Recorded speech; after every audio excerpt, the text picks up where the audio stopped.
¿Qué está pasando entre Irán y Estados Unidos después de este operativo con drones y misiles que condujo a la muerte de un importante general iraní activo en Irak? Nuestros invitados son uno de la Universidad Católica, Óscar Vidarte, y Javier González Olaechea, internacionalista, después de haber tenido una larga carrera como funcionario internacional. Buenos días. Un placer. Muy buenos días. Bueno, ¿qué cosa está pasando entre Irán y Estados Unidos? ¿Qué podemos temer que pase? ¿Qué podría pasar en el curso de las próximas semanas? Bueno, lo que se espera es que haya algún tipo de respuesta iraní. Ahora, yo no creo que esta respuesta vaya a ser directa. Irán no está en condiciones de mantener un escenario de conflicto abierto con Estados Unidos. No creo que ese sea su objetivo. Hay una asimetría de poder militar evidente que hace que Irán no tome ese camino. Sin embargo, sí creo que va a tener un tipo de represalia, y esta represalia va a ser indirecta, es decir, ya empezó, ¿no? Va a tratar de con el ataque a una base militar de Estados Unidos en Kenia, ¿no? Va a tratar de utilizar a lo que se llaman en relaciones internacionales proxies, actores amigos, aliados, digamos, en terceros países. Por ejemplo, Hezbollah en el Líbano, o estos grupos que existen y que ya vienen actuando en Irak para llevar a cabo un atentado contra intereses norteamericanos. Recordemos que este líder asesinado luchaba contra ISIS, es decir, no es parte del Estado Islámico. Sin embargo, el mundo islámico suele reaccionar ante estos ataques de Estados Unidos de manera, digamos, casi como corporativa, ¿no es cierto? Sienten atacada su cultura. Sí.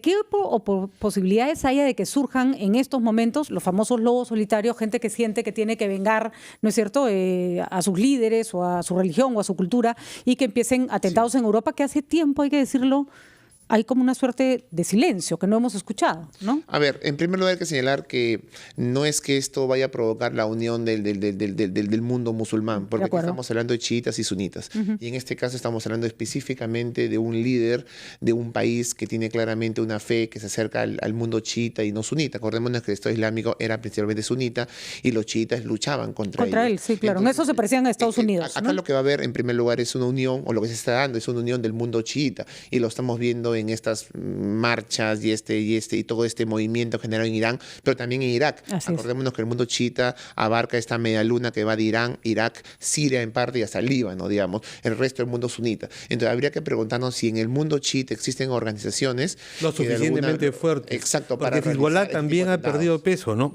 Javier González, ¿cuál es tu lectura de lo que puede pasar en estos últimos, en los próximos días?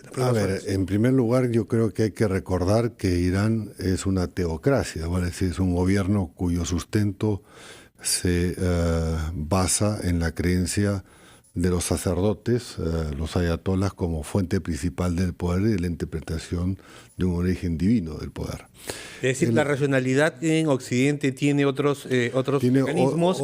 En Irán responde a la decisión de los ayatolás. Otro componente, hay un factor religioso cuya carga es muy grande en la zona. En el Golfo Pérsico no solamente habría que hablar de Irak, Irán sobre este problema, sino que involucra a varios países, por lo menos a 7 u 8 potencias internacionales que no necesariamente son aliadas militares de Irán, pero sí son aliadas económicas y diplomáticas, llamemos por ejemplo el caso de China y el caso de Rusia. El factor de eliminar a este general tan importante ha sido una escalada mayor, una doble apuesta por parte de los Estados Unidos, porque era el autor, con los 71 años que tenía de edad, va a decir más de 20 años liderando el poderío militar iraní. La estrategia militar Irán en todo Oriente Medio, sobre todo contra los intereses norteamericanos en la zona. Los intereses norteamericanos y los intereses occidentales. Y los de Arabia Saudita. Y los de Arabia Saudita y los de aliados, obviamente, del Golfo Pérsico. Y por el control del Golfo de Hormuz, va a decir, por donde pasa el petróleo. Permítenos un momentito, por favor, para seguir revisando este tema que es interesantísimo y hay que explicarlo de la manera más sencilla para nuestros oyentes, porque estamos hablando de un mundo que no terminamos de entender, luego de la pausa.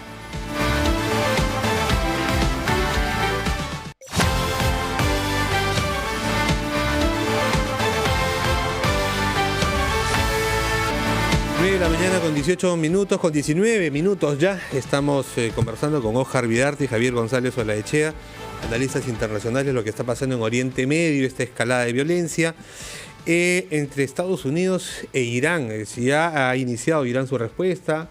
Estados Unidos ha respondido a través de su presidente señalando que si hay una afectación de las vidas e intereses americanos, ellos van a responder mucho más fuerte de lo que supone este golpe contra el general Qasem Soleimani, el número 2 en Irán y el gran estratega en las últimas 2 décadas de las operaciones iraníes por tomar el control, mantener el control de Oriente Medio. Pero Javier, estabas tú desarrollando una idea respecto a lo que está la importancia del general que ha sido aniquilado con una tecnología a 15.000 metros de altura, con un dron, lo cual demuestra el poderío a todas luces y la superioridad norteamericana en materia militar.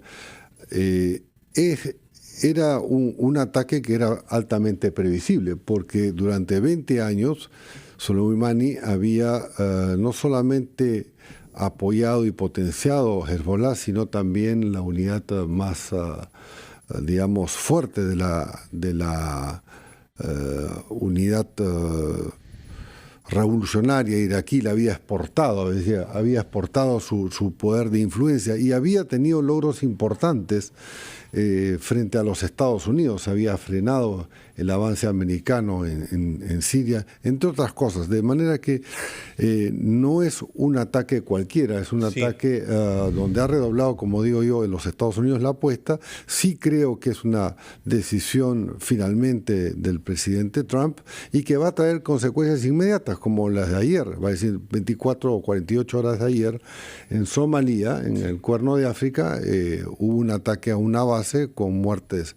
3 soldados muertos. 3 soldados norteamericanos muertos. Yo no creo que los estados, que Irán, que además son profundamente reflexivos respecto a su propia política, vayan a tener una confrontación abierta. Esta es una guerra no declarada, no convencional, va a decir, son nuevas formas en el campo de las relaciones internacionales de llevar a cabo los conflictos. ¿Pero qué se puede esperar? Por ejemplo, el ataque a ciudadanos, por ejemplo, el ataque a ciudadanos norteamericanos estén donde Israel. estén. No. Otro nivel de respuesta hasta sobre turistas, digo yo. sobre la que quisiera hasta preguntar turistas, Javier González Olachea. Irán ha prometido una venganza contundente. Correcto. Pero además de eso, y eso es más importante, ha anunciado que va a radicalizar su programa nuclear. Sí.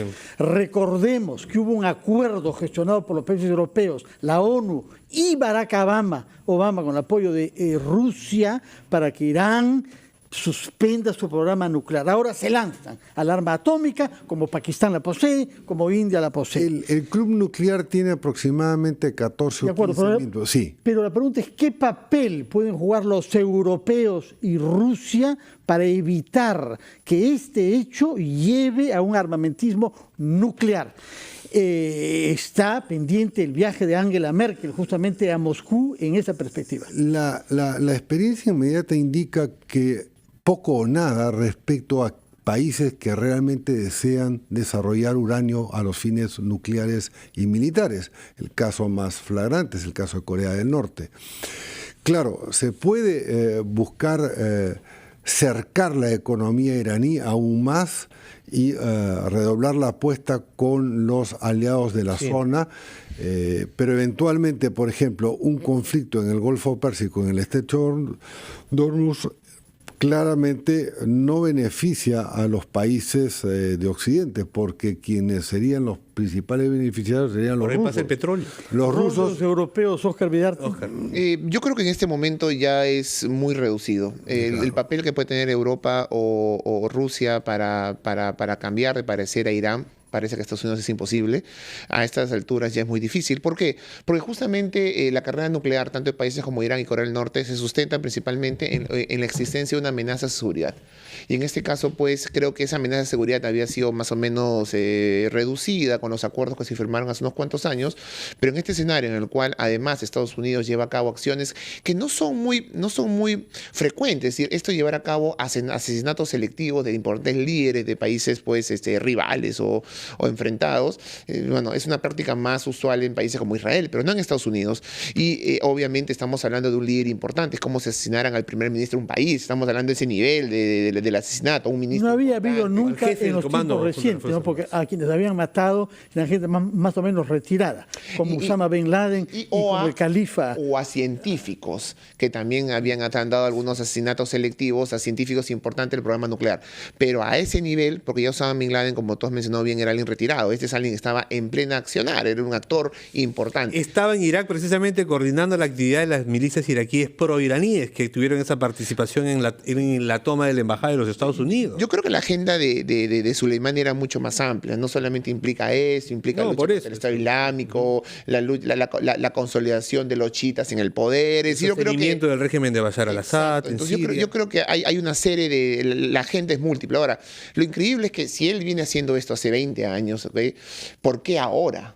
Es decir, si viene atentando o es una amenaza a los intereses de Estados Unidos hace 20 años, ¿por qué recién A ahora? ver, pregunta suspicaz en relación a esa pregunta. ¿Qué tiene que ver esto con la campaña electoral en los Estados Unidos? y en Irán ¿Cuánta también. influencia va a tener este acto y lo que proceda de él en la lucha de Trump para asegurar su reelección? Para mí directa, ¿no? La relación es directa. Yo estoy convencido de que uno de los temas importantes es la política exterior. En Estados Unidos, en las elecciones, la política internacional juega un papel central dentro del debate. Cohesiona internamente un Además, conflicto externo. Pero pues, ¿no? en el caso de Trump puntualmente, él no tiene grandes éxitos internacionales y probablemente su principal éxito iba a ser Corea del Norte, ahora un fracaso.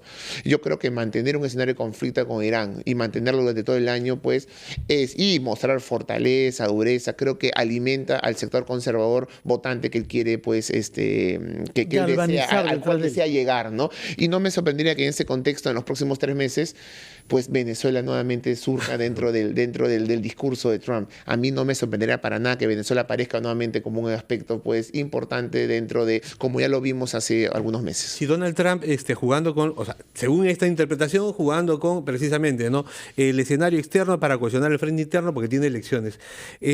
¿Qué de cierto tiene esa versión, Javier, respecto a que Irán también la estaba pasando más, tenía ya un movimiento de oposición interno al que también se le baja la llanta con precisamente esta confrontación con los Estados Unidos? No tiene una correlación directa, a mi juicio, porque la democracia americana tiene un comportamiento muy distinto a las formas como se eligen y se ejerce el poder en Irán. Vale decir, retomando la definición de que Irán es un gobierno teocrático, esto quiere decir que todo se decide bajo las fórmulas donde el clero ayatolás está siempre presente. Lo que a mí me parece importante en relación a la pregunta anterior y en mención a los Estados Unidos es que ningún país de las dimensiones intermedias altas toma decisiones de política exterior de este nivel de gravedad, de escalamiento,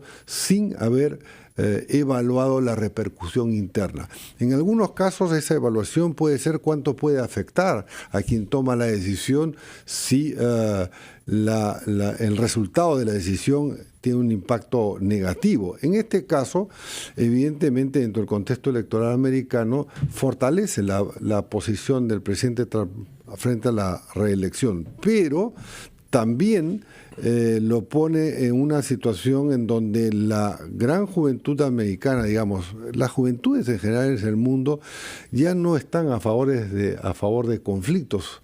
Y una porción importante del electorado americano tiene 30 años o menos, vale decir. Yo no sé si eso es definitivo, pero en todo caso estoy seguro que dentro del cálculo del presidente Trump ha estado muy presente esta decisión que es radical, que escala el conflicto y que finalmente sí creo que va a ser difícil la recomposición interna en el poderío militar iraní en el corto plazo. Muy bien, muchísimas gracias a Javier González Olaechea, Óscar Vidarte, por compartir el análisis de lo que está pasando en Oriente Medio, en esta situación conflictiva entre los Estados Unidos e Irán, con los oyentes de RPP, con los televidentes de RPP también esta mañana. Muchísimas gracias y buenos días. Gracias a ustedes. Fernando, tenemos que revisar nuestros titulares. Regresamos de inmediato con más aquí en RPP Confianza por Todos los Medios.